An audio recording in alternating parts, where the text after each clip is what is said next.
Salam Ibu.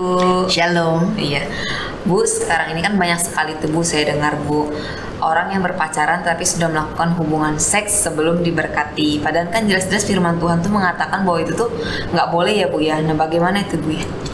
Ya, anak-anak muda tuh sekarang senang coba mencoba dan berpikir bahwa hal itu biasa. Ya, mungkin bisa cocok. Kalau nggak cocok kan, mumpung kita belum diberkati. Nah, itu satu pemikiran salah dan sangat menyimpang. Karena hubungan seks dalam pernikahan itu akan mendatangkan kutuk atau roh-roh yang menurun dan akan mendatangkan roh-roh lain yang merugikan mereka ketika mereka nanti betul-betul sudah menjadi pasangan suami istri. Itu sebabnya mengapa Alkitab tidak pernah menuliskan ada pacaran. Yang ada tunangan. Yusuf tunangan Maria. Kemudian Paulus menggambarkan kita ini tunangan Kristus. Kita harus kedapatan tetap suci karena Paulus inginkan kita tetap menjadi perawan suci di hadapan Yesus. Nah, kita tunangan. Jadi itulah tunangan terjadi juga ketika seseorang sudah mendapat kepastian dari Tuhan bahwa dialah pasangan hidupnya.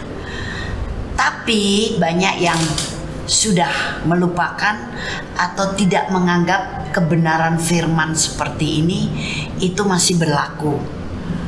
Banyak yang mengutamakan hawa nafsunya dan ketika sudah dekat mereka merasa sudah saling memiliki.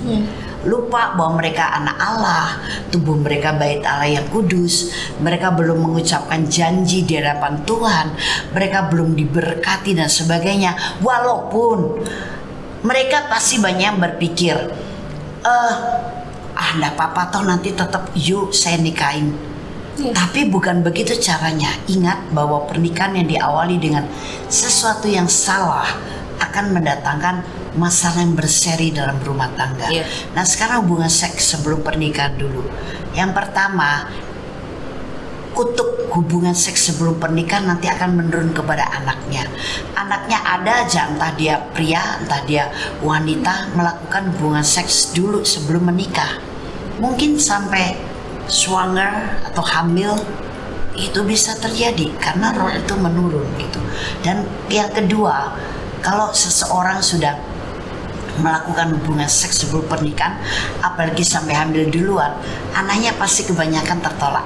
Karena mereka belum siap. Tadinya cuma try and try, nafsu and nafsu, love and love, tapi love yang dari nafsu, bukan agape gitu. Tapi ternyata jadi, aduh apa kita gugurin, tapi takut sama Tuhan. Abortus dosa lo. Ya udahlah, apa boleh buat, cepat-cepat lah dinikahi, mungkin diberkati di hadapan Tuhan. Dan sebabnya kalau setiap pihak pranikah harus terus terang dan jujur. Kalau saya mengajar PA pranikah itu mesti harus orangnya ini, anak-anak ini harus terbuka supaya itu bisa dibereskan sebelum memasuki betul-betul pernikahan yang kudus gitu. Nah, dan anak yang tertolak dari kandungan hanya berpikir atau berkata, akhirnya kemudian tetap dikandung sampai lahir. Anak ini sudah lahir dengan jiwa yang robek. Dan jiwa yang robek bisa memasukkan, yang pertama adalah pemberontakan, yang kedua, ketiga, dan sebagainya, roh-roh lain. Nah itu kan melahirkan generasi yang kurang baik, yang tidak baik. Jadi makanya mengapa dengan jelas yang ada di Alkitab bukan pacaran tapi tunangan, supaya menghindari hal seperti itu. Dan kalau orang melakukan hubungan seks sebelum pernikahan, biasanya nanti ketika sudah menikah muncul aja pemikiran pengen cerai. Ya walaupun itu sudah akhirnya ditindaklanjuti dengan cerai benar-benar, atau hanya berpikir dan kalau ribut sudah oke deh cerai. Itu kata-kata cerai begitu mudah. Nah itu roh perceraian dari mana? Hubungan seks sebelum pernikahan. Dan ketika berpikir mau cerai atau berpikir mau abortus, itu berkat menjadi terhalang. Makin sulit berkatnya, walaupun berkat tersedia tapi bisa menghambur kemana-mana, disabot oleh setan dan iblis karena ada celah. Nah akhirnya akan mendatangkan kerugian yang besar. Jadi makanya tetap hidup dalam kekudusan, Ya. saya percaya anak-anak Allah bisa untuk menjalaninya. Amin. Haleluya. Oh, terima kasih Bapak Surgawi. Kami berdoa buat anak-anakmu saat ini yang belum menikah, Iya. masih sendiri atau sudah dipertemukan oleh engkau pasangan hidup atau punya teman yang dekat, tapi mereka biar tetap Iya.